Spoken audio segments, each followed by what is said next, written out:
All right, let's go ahead and get this meeting started. Really exciting to see so many people attending. There are a little over 46 of you. Or actually, there's exactly 46 of you right now. So maybe we'll get a few people coming in. Maybe you will have to leave for some other obligations, but we're grateful that you took time out of your day to come in and look at what we got for you. So this is today's topic. So as some of you may know, we try to do these on a quarterly basis, and the topic we chose this time is hot on the trail to successful retirement. So some of you just might be curious what that even means, and there's a reason we kept it so vague, was it to get your attention. But a topic like this definitely deserves to be addressed, especially in today's environment. And the truth is, this is a incredibly broad topic. And while I did my best to try to keep it simplified yet direct, I've got no doubt some of you may still have questions about, whether or not your situation's ideal or if there's any changes that need to happen. So hopefully, if anything, what we hope to get from this webinar is, one, you know what questions to start asking yourself, and two, you know what resources you can use to answer those questions, right? So we'll just kind of go over, this is the agenda for today. We'll go over, a little bit more about Soltis, and then, like I said, the most important topics that you want to be looking at as you start to get ready for retirement. First, we're going to define it, right? Because I think that's the important thing. And then from there, we'll go over how to make any changes or adjust your current outlook. Again, if you have any questions, you can just shoot me a message. There's a way to send it directly to me, or you can send it out to the entire group that's attending. So whatever you feel most comfortable with. So for those of you who don't know, Soltis has been around since 1993. We've always been a fee-only advisor. We're registered as fiduciaries, we know. We submit ourselves to a fiduciary audit every year as well through CEFIX. So we've been doing this for a while now. One of our favorite things about the 401k aspect is we get to talk to people on all swaths of life. Those who are just starting out and those who are getting to retirement and all the in-between. We've been doing this for about, like I said, a little over 25 years. We're more than 100 institutional clients. I don't have a slide in here particularly introducing myself, but my name is Tucker, and I am a CFP. So I've been with Soltis for about a year and a half, but I've been in this industry for about 5 years. And then as far as 401ks go, about 4 years. So with that, let's talk about what a successful retirement is, shall we? So for those of you who don't know, we have the answer for you, and hopefully a lot of you can check this off of your list. But hopefully you have enough saved, $1 million at least. You got your timeshare set up, both your houses paid off. Hopefully you're retiring before 35, right, and pursuing all your philanthropic endeavors. And then I almost debated putting this in more bold and larger font because hopefully you recognize this as a joke, right? Think about retirement, and a lot of you might already know this, is it's different for everybody, right? There are so many different questions and so many different situations that people find themselves in and different goals. And so I'll often get this question whenever I sit down with somebody and they'll ask, am I on track? And if anybody here has sat down with me, you'll know that my response is usually a question, and it's, what is your goal, right? There's a lot of different approaches to setting up what I would say a successful retirement is.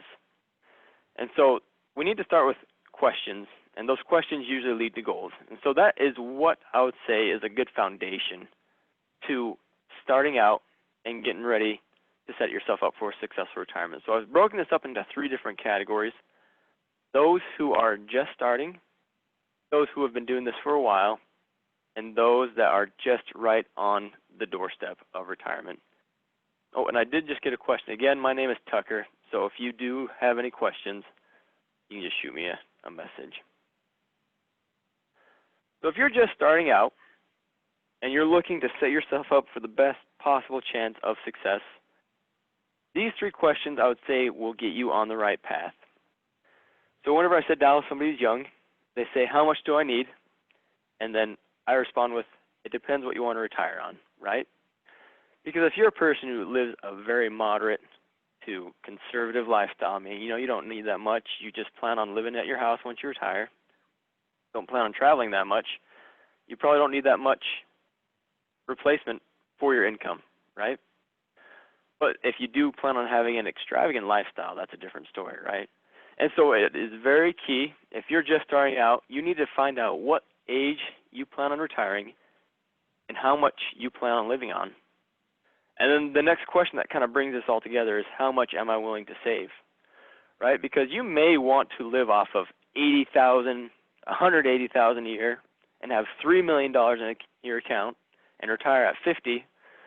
But if you're only willing to save $300 or a year or $20 a paycheck, there's going to be a bit of a conflict there.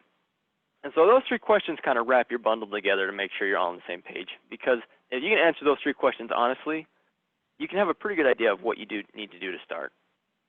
Now, if you've been saving for a while now, and this isn't those who are going to retire, this is for the people that have been saving for 10 to 15 years and still have 10 to 15 years until retirement. These are the questions you should be asking yourself as you start to get ready for retirement. Sorry, let me get some water. One of the biggest factors in your retirement is your investments, and we will go over this. But are you invested too conservatively? Are you invested too aggressively? These are probably questions that have come to your mind as you've seen what's happened in the last year. Some of you have probably seen significant drops and rises in your account since March alone. And so that is one thing to start, is just making sure your investments are in line with your goal. The other thing too is now you just kind of got to revisit what your previous goals were. Some of you might not have even told yourself how much you want to save to get ready for retirement. So you need to start asking yourself now, what do you need in retirement? And this, I always say this as a joke because it seems like whenever we have these webinars, it's just a different form of saying you need to budget. And so people often think that we're just lying whenever we present something and don't talk about budgets. But here I am now. This is my plug. You need to know how much you are going to spend in retirement. You can't just get there and just take what you get from Social Security and whatever source. You need to know what it is because you have full control of that, right? You need to know how much income you can expect from retirement, and that is an easy number to find out, to be honest. You can talk to Social Security. You can talk to somebody about your 401k, what a reasonable distribution amount is, all that different jazz. You need to know what your goal in retirement is and see if it's changed. The next thing you need to address is, are you saving enough? You've still got enough time. You'd be surprised, and we'll go over this again, how much your 401k can change in the last 15 to 10 years as you start to save up for it. So are you saving enough? Do you need to make any adjustments there? Now, if you are close to retirement, we'll ask this question again. Are your investments suitable? So with the recent pandemic, hopefully you were invested correctly. So I'll say this. The people that suffered the most with this recent, I would say, fiascos, there's so much going on. You got gender reveals going on in California that are burning up half the country, and then you got this pandemic, you got a whole swath of problems. But those that suffer most when the market is volatile are those that are super close to retirement and are invested way too aggressively. If you're young and invested aggressively, these fluctuations don't matter. If you're old or close to retirement and invested conservatively, you won't have seen the swings as much. So that's why these investments, getting them in the right place is very important. The next thing you want to ask yourself is really, what does this transition look like? You wish it was somebody just showing up at your door with a check and a balloon saying, congratulations, you made it. Here we go. But the truth is, you will be the one making that full transition from whether it's working, going into a part-time job, or just completely not working, right? What does that transition look like as you make the steps from working into retirement?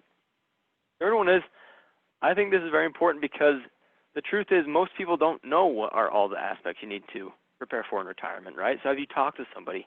Have you talked with somebody about Social Security? Have you talked to somebody about Medicare? Have you talked to somebody about cash flow? Have you talked to somebody about your estate planning? So that's another question you really need to talk to yourself about and find someone you can confer or have these conversations with.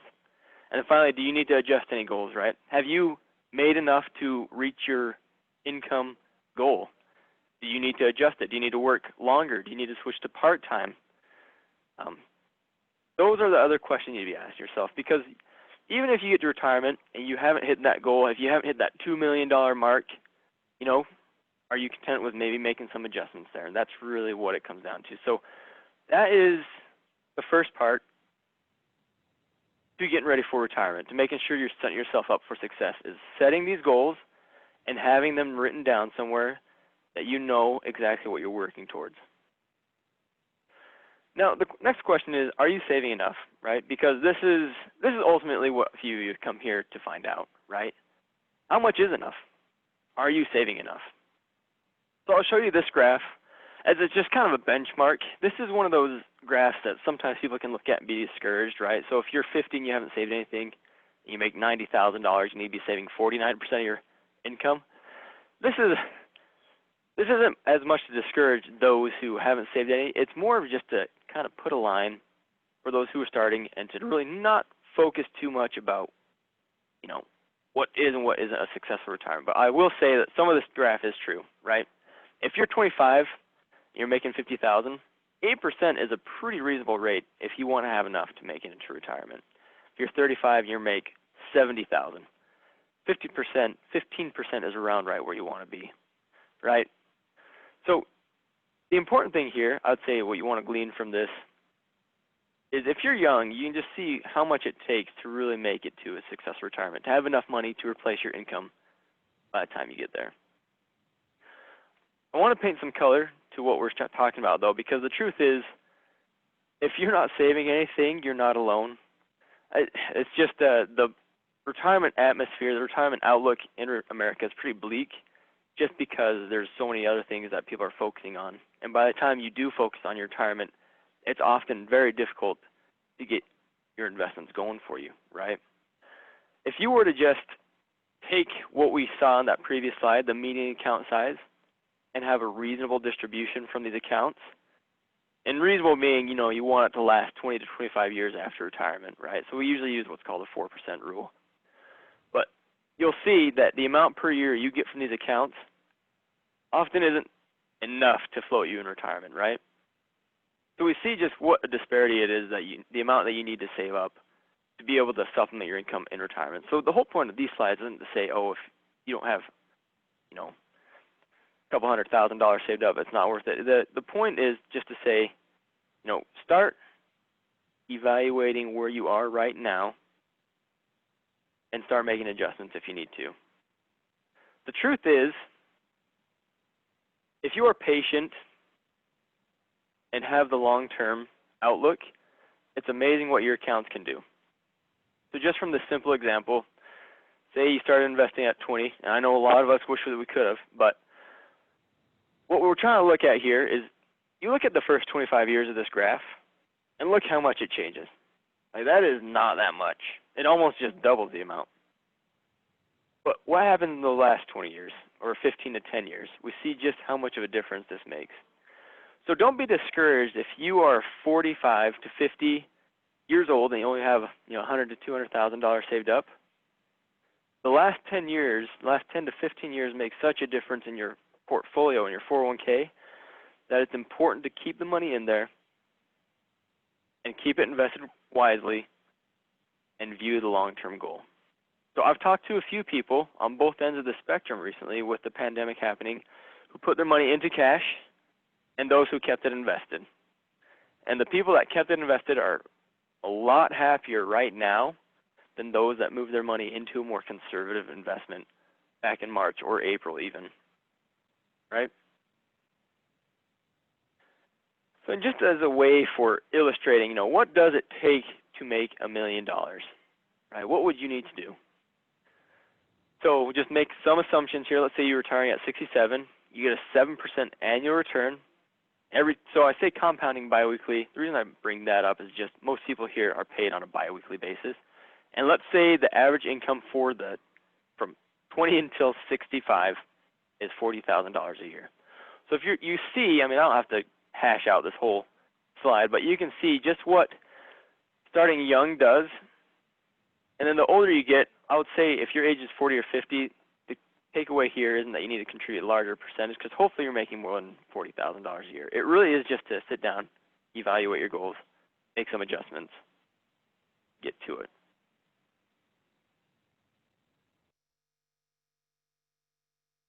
So now let's talk about selecting suitable investments, right? A lot of people here on this webinar don't have time, interest, or ability to want to sit down and read prospectus reports on their mutual funds that they're investing in.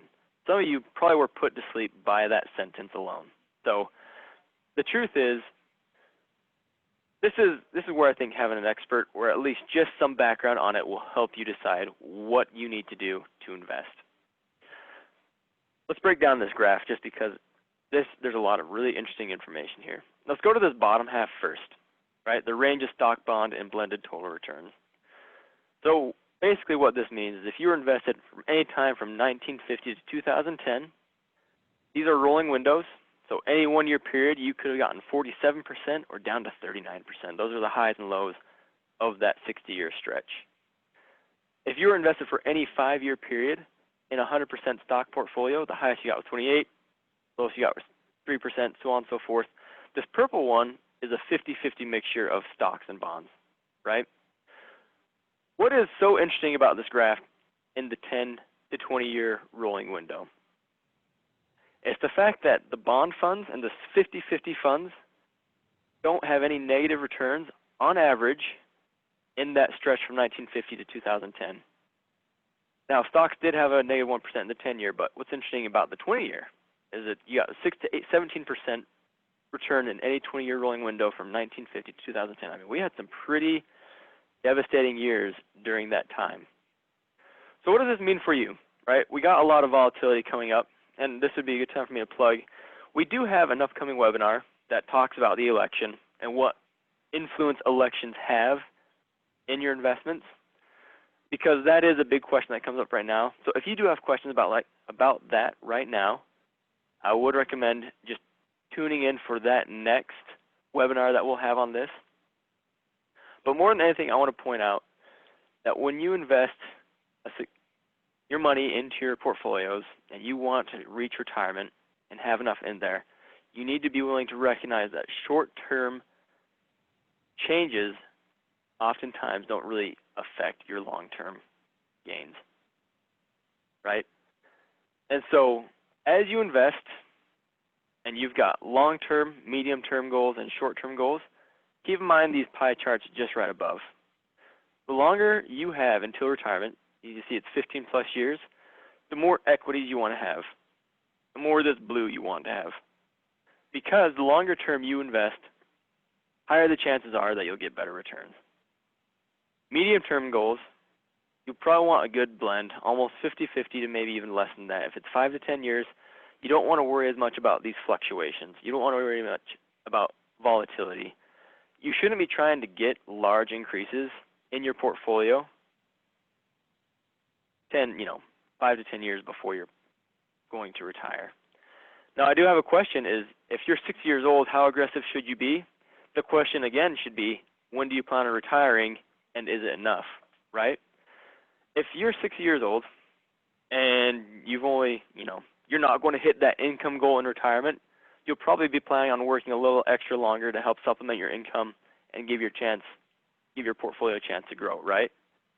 And so it's a very case-by-case scenario because there's a few extra pieces you need to know if you are 60, because it really does just depend on those goals of income, right? That's what it comes down to. You could retire whenever you want, but will you be going back to work next year because it wasn't enough? That's what it gets down to, right? A successful retirement is one that you stay in. That's the goal. So if you're 60 and you could retire tomorrow because you've got a couple million in your account, then you do not need to be that aggressive because you've already hit your goal, right? The idea is you want to be as effective with your money as possible. You don't want to take on more risk than you need to. Say you're 60 and you still have a few more years, you want your account to grow and be able to retire at 65 or 67. I would say you'd probably want a moderate to aggressive portfolio, meaning anywhere from 70% equities, I would say, give or take a couple percentage. Again, it just depends on what your goals are. In retirement, what happens with your money is also important, right? To be successful in retirement, you don't just get there and move all your money to cash. You have what are called these different buckets. And this is another reason that it's important to sit down and talk with somebody, because you won't be putting all your money into conservative investments once you retire. You still have that money that'll last you hopefully 15 to 25 years, right? And so you've got the bucket that takes care of the short term, and this is your cash. This is what's taking care of all your liquidity needs at the moment. And then you've got money that's set out for 5 to 10 years, and those are your short-term investments. Those are your bond funds, stuff that'll get you more than the average inflation is. And then you have your equities in the long-term bucket, one that'll help float your account across the long time horizon that you've got. So let's revisit this question then, yeah? Because we really want to give you something to think about, right? As we kind of talked about, this answer really is a case-by-case scenario about what you want to do in retirement. People, I would say, for the most part, just want to stick around where they're at, and that's fine. Sometimes people want to live off of less. Sometimes people want to live off of more. And so it's really important for you to sit down and understand what that goal is for you, because from there you can really start to make some decisions. All right? So this is what my recommendation would be, and the hope that you get out of this webinar, the few minutes that we've had to talk, is where do you go from here, right? First thing is start thinking ahead. How many of us here can look back at something we did, 5 to 10 years ago and say, thank you, self, because we made a good decision, or we cringe at something we've done? We need to be best friends with our future self, right? Our future self needs to be able to look back at what we're doing now and be grateful for the sacrifices that you're making. Write some retirement goals down and put them somewhere that you'll be reminded. I don't think you need to read these goals every day. Maybe that's the kind of person you are, and that's fine. But I would say once or twice a year, you want to be looking at these goals and just say, okay, am I on track? The third one is don't get discouraged if your situation is different than others. Right? I've talked to a lot of people who have a lot of different positions that they are at in their life. And if you talk to somebody and just get an idea of what you need to do, you'll see that there is stuff that is in your control to help change your situation. I'll say that in order to really fail at getting ready for retirement, there normally has to be a long line of poor decisions to make sure your retirement is just a failure. More often than not, your gut will tell you, okay, what do I need to change? Should I talk to somebody? Should I invest more? Should I do less, right? Don't get discouraged if your neighbor, if Mr. Jones or whatever, is in a bigger house living off of more. Everybody is different. And then last, I'll say, reach out to Soltis. You guys have access to a full comprehensive financial planner. If you want, and I'll put this out there, you can actually just send me a message directly, and if you want us to reach out, just send me your email and a phone number, and we're happy to reach out to you. All you have to do is just send me a message, and we can do that. And then I can also, let me pull up our number. Again, if you talk to us, this isn't an extra charge. This is already covered underneath the 401k. We're happy to just, even if it's a 5-minute conversation where you ask, hey, am I saving enough, or do I need to make any changes? These are very easy conversations that we can have now that will make a very big difference for your future, right? So that is, I would say, the steps you should be taking to get yourself on track for a successful retirement. Obviously, there's more, right? But hopefully this gives you an idea of what you need to do to at least get started. Again, if you want us to reach out, go ahead and shoot me a message, and we can reach out in the next week or so. Or you can send me an email or give us a call. if there's nothing else, we're going to go ahead and stop here, just because we sometimes take questions with something like this. Since it's such a personal case-by-case thing, we'll just leave it to you guys reaching out to us. But in the meantime, thank you again for joining. Hopefully we were able to answer some of your questions. Take care, everybody.